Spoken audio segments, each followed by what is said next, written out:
falar, porque na verdade é uma preocupação antiga. Mas Lucas Moura voltou a sentir dores no joelho direito, que foi o joelho que ele já operou, e é dúvida para o clássico contra o Corinthians. É mais uma dúvida importante, né, para o clássico contra o Corinthians. E assim, Kaique, eu vou te falar uma coisa. Quando o Muricy falou sobre, para vocês, essa semana, em relação ao Lucas, eu confesso que eu fiquei um pouco preocupada, porque ele falou assim que o Lucas, a gente espera que o Lucas esteja 100% no próximo ano. Quando ele falou isso, já fiquei um pouco assim, calma, parece que tem alguma coisa aí.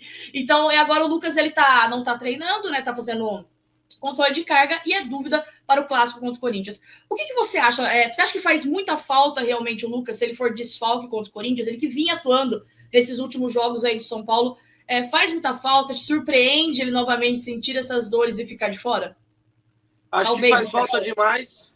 Acho que faz falta demais, principalmente porque o Crespo não vai conseguir fazer algo que talvez fosse o plano dele, tentar colocar o Ferreirinha de novo na ala esquerda contra o Corinthians, na ausência do Enzo. Eu não sei se ele reproduziria isso. Né? Ele falou que ele fez aquela alteração, colocando o Ferreirinha para jogar como ala contra o Flamengo pelas características do Flamengo, pelas características do Carrascal que cria muito por dentro. Eu não sei se analisando e estudando o Corinthians ele também faria essa mudança. Mas sem o Lucas, talvez ele utilize o Ferreirinha na faixa da frente do campo, no último terço do campo, para ser o homem de velocidade e ter aquele cara do 1 contra 1. Porque sem o Lucas você perde essa referência. Sem o Lucas e também o Ferreirinha. Você perde a referência do cara que joga do cara que joga driblando do 1 contra 1 em velocidade.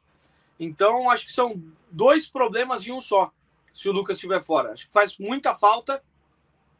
Independente se o Lucas estiver 100% ou não, eu acho que o respeito que o Lucas impõe, ele já atrai pelo menos uma marcação diferente, que pode abrir espaço para outros jogadores.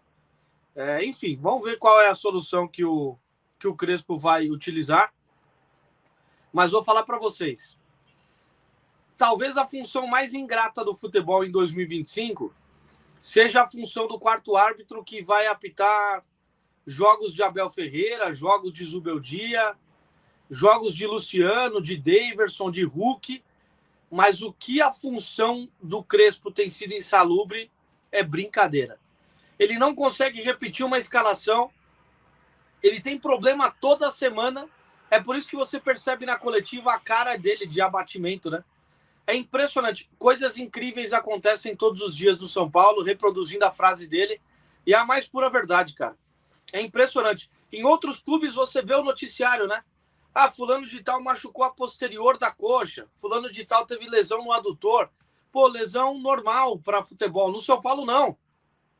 É tromboembolismo pulmonar, é vasovagal, Cara, o jogador foi atravessar a Marquês de São Vicente, foi atropelado por um caminhão. Cara, é uma loucura. O São Paulo é uma loucura. É impressionante. Todos os dias agora, eu até mudei a minha rotina. Eu tenho que acordar muito mais cedo para saber se na madrugada não aconteceu alguma coisa, alguma tragédia com o jogador de São Paulo. Que é impressionante. Vou até bater na madeira aqui, mas é impressionante, gente. É impressionante. O São Paulo precisa passar por uma limpeza, independente da sua crença, da sua fé. Manda tudo quanto é tipo de sacerdote lá pro CT da Barra Funda, pra Cotia, pro Morumbi. Faz uma limpeza geral lá para 2026 começar diferente, porque não é possível. Estamos recorrendo a todas as forças possíveis para entender o que está acontecendo. E aqui o Paulo Nobre ele falou fez um comentário em cima do que o Kaique falou, que além de não conseguir repetir a escalação, o Crespo tá tendo que improvisar jogadores, coisas que ele não fazia. Realmente, na verdade, ele chegou acabando meio que com isso, né? Com as improvisações, com os improvisos, mas não tá tendo o que fazer, né? Então, acho que é complicado. Aqui nós temos um superchat da Ariane, muito obrigada, que ela falou assim: mais um pouco de campeonato a torcida vai ter que jogar. Inacreditável ter que fazer uma limpa em todo o departamento médico do São Paulo. Raí, trazendo o que a nossa querida Ariane falou aqui, você acha também assim que o departamento do médico do São Paulo, a gente acho que não pode colocar toda a culpa no departamento médico, acho que faz parte do processo, e o departamento médico é um desses processos do São Paulo que precisam muitas vezes de correções, talvez de uma análise para a próxima temporada, concordo, porque assim, realmente as lesões do São Paulo são assim uma coisa exorbitante, que preocupam muito a gente, passam de 60 lesões no ano. Vai chegando o final do ano, a gente vê que os outros clubes também vão apresentando lesões, mas o São Paulo é uma coisa inacreditável. Como o Kaique disse, às vezes são coisas muito mais preocupantes também. Acho que tem um pouco de azar, que é o que tem se falado ultimamente, nos casos de Caleri, André Silva e Ian Francisco, lesões muito graves, que tiraram eles por muito tempo dos gramados. Mas você acredita mesmo que, olhando para o caso do Lucas, por exemplo, o Lucas ele fez pouco mais de 20 partidas no ano. Você acha que realmente o departamento médico precisa desse olhar assim especial, específico? Você acha que é um grande problema essas lesões do São Paulo que acarretam? E eu quero que você fale também sobre essa ausência do Lucas, tanto para o Majestoso, que ele é dúvida, como também para essa reta final do São Paulo na temporada. Bom, vamos lá. Primeiro sobre o departamento médico. Bom, eu tenho pouca capacidade de avaliar um departamento médico, não sou médico, não entendo muito do tema, mas me parece muito claro que não é natural que um clube tenha, você falou o número aí, 65 lesões nesse ano, 64, alguma coisa assim, né? Isso, 64. 64 lesões em um ano. E me parece que isso seja normal. Então, acho que é preciso fazer, de fato, um estudo, uma análise, pessoas que são capacitadas para isso, né? Ou que em tese deveriam ser, melhor dizendo, para entender qual é o problema dos jogadores, da recuperação, se tem alguma defasagem em alguma parte do processo. É preciso entender, porque não me parece ser natural. Eu, pensando assim, de cabeça, a gente acompanha o futebol brasileiro de uma forma geral, eu não me lembro de nenhum clube que tenha tantos problemas como tem o São Paulo na Série A, na Série B do Campeonato Brasileiro. Não me recordo. Se alguém do chat aí que estiver assistindo, ou vocês se lembrar, pode até acrescentar, mas eu não consigo de cabeça assim lembrar, sei lá, o Coritiba na Série B teve tantos problemas quanto o São Paulo, a Chapecoense, o Novo Horizontino, ou na Série A, o Vitória, o Ceará, o Santos, não consigo lembrar de nenhum clube que tenha tido tantas lesões como o São Paulo nesse ano. É claro que tem as lesões que são de infelicidade ou falta de sorte, como a do Caleri, a do Rian Francisco, a do próprio André, né? Todas ali mais ou menos próximas. Essa do Lucas, eu acho que tem várias coisas que podem ser debatidas. Se o tratamento foi de fato o melhor, a escolha de fazer um tratamento convencional ela foi a melhor. Não estou aqui dizendo que foi ou não foi, tô dizendo que isso pode ser debatido. Porque o Lucas teve uma lesão lá no começo do ano, né, naquele jogo contra o Palmeiras do campeonato estadual, se não me falha a memória, né? E ele ficou parado quase que o período de uma cirurgia de ligamento aí, de LCA.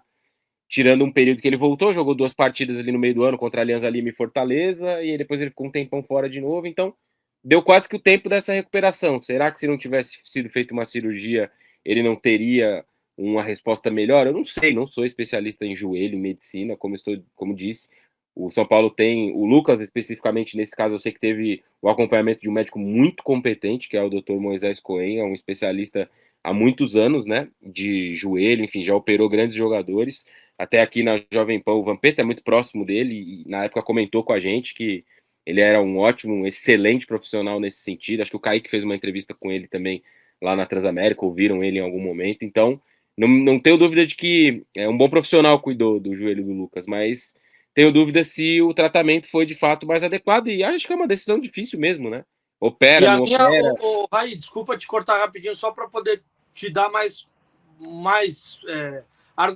argumentos para poder também falar sobre. A minha preocupação é o André Silva. Repete um roteiro parecido com o do Lucas, tratamento conservador.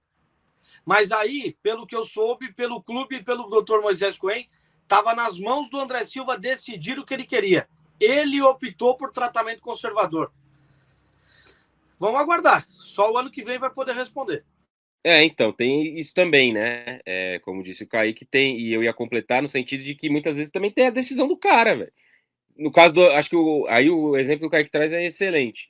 Porque se o cara não quiser operar, não tem o que fazer, velho. Não, eu tenho aqui a opção de fazer um tratamento convencional, então eu não quero operar meu joelho. O cara tem o direito de não querer operar o joelho dele, de querer fazer um tratamento convencional. Então tem muitos elementos, né? Mas eu acho que uma análise deveria ser feita ao fim da temporada por pessoas competentes, que eu acho que o São Paulo não tem hoje. Não estou falando de departamento médico, estou falando de pessoas que possam avaliar o processo. Eu acho que o São Paulo não tem hoje pessoas competentes que possam avaliar o processo para entender onde estão as falhas, onde podem ser melhorados alguns desses processos, onde talvez precisa ser investido alguma coisa, né, de maquinário, equipamento, pessoas, não sei. Mas eu acho que uma avaliação deveria ser feita. Não dá para a gente achar que é só má sorte. Como eu disse, tem um pouco do aspecto nessas lesões que eu citei, principalmente por terem sido todas mais ou menos próximas, mas tem muita coisa que não se explica só com esse argumento, né? Então acho que algo deveria ser feito de avaliação para entender por onde o São Paulo pode caminhar numa outra direção na próxima temporada, mas não sei se isso vai ser feito, sinceramente, acho que não. Sobre o Lucas especificamente, eu vou ser muito sincero aqui, nesse momento não faz falta não tê-lo. Sabe por que não faz falta? Porque ele não jogou nesse ano, gente. Ele não jogou esse ano. Não tem um jogo que você olhe para essa temporada e fala: caramba, o Lucas fez diferença nesse jogo. Não tem. O que teria para quinta-feira que vem é o lúdico. Hoje, por exemplo, de manhã, a hora que saiu essa notícia aí, meu irmão mandou uma mensagem falando assim: porra, esse é o único jogo que ele joga e não vai jogar. O único jogo que ele joga no sentido de que ele sempre joga bem contra o Corinthians, né? Sempre faz gols contra o Corinthians. Então é o lúdico. É acreditar que, porra, o cara sempre vai bem contra o Corinthians, então ele pode ir de novo. Mas se você olhar, analisar friamente a temporada dele, é uma temporada que ele não jogou, não é nem que é ruim, é boa, é péssima, é excelente. Ele não jogou. Então não tem como a gente avaliar uma temporada de um cara que não jogou. Ele fez 20 jogos na temporada. Foi titular em pouquíssimos desses 20 jogos. Então não dá pra dizer, o Lucas vai fazer falta nesse jogo contra o Corinthians. Eu não consigo dizer isso. Sinceramente, não consigo dizer que ele vai fazer falta. Porque a temporada inteira ele não foi um jogador importante, determinante, ou que a gente tenha falado, pô, se o Lucas estivesse aqui, teria sido diferente. Então é difícil fazer essa avaliação, né? Eu não consigo, sinceramente. Claro que tê-lo seria melhor do que não tê-lo, mas não consigo dizer, vai fazer falta. Não consigo, sinceramente. E aí é uma questão que o Crespo vai ter que olhar, resolver, entender como que ele vai arrumar o time para esse jogo. As perspectivas, elas não são muito positivas mesmo, para o restante da temporada. O Corinthians também faz um ano ruim, de forma geral, embora esteja na semifinal da Copa do Brasil, possa até terminar o ano ganhando mais um título, né? Ganhou também o Campeonato Paulista, mas o Campeonato Brasileiro do Corinthians é péssimo, perdeu domingo pro Ceará, jogando muito mal, lá em Itaquera. Acho que vai ter uma mobilização diferente para o Clássico, vai ser uma outra atitude e tudo mais, dos dois lados, não acho que é só do lado de lá não, dos dois lados, mas não consigo dizer efetivamente que um jogador que jogou tão pouco nessa temporada e que fez tão pouca diferença vai fazer falta. O Lucas foi titular contra o Bragantino no final de semana, gente. O que ele fez no jogo? Nada. Eu tô aqui culpando o jogador, dizendo que não presta, que tem que ir embora, ou coisa do tipo. Não, estou fazendo só uma avaliação sobre o ano dele, que, impactado pelas lesões, foi um ano ruim. E ele jogou mal na maioria das vezes que jogou, talvez muito por conta da lesão, da limitação de movimento, mas ele jogou mal a maioria dos jogos que jogou. Ele jogou mal contra o Bragantino, contra o Flamengo, ele esteve em campo também, não foi bem. Então, vários jogos aí dessa trajetória recente, que o Lucas foi titular, ou que saiu do banco, ou que jogou um pouco do jogo, ele foi mal, tanto que contra o Bragantino no final de semana ele sai com 45 minutos, ele sai no intervalo. Ele vai embora no primeiro tempo do jogo. Talvez até já com alguma lesão, alguma dor, alguma coisa do tipo, enfim. Isso aí eu já não sei.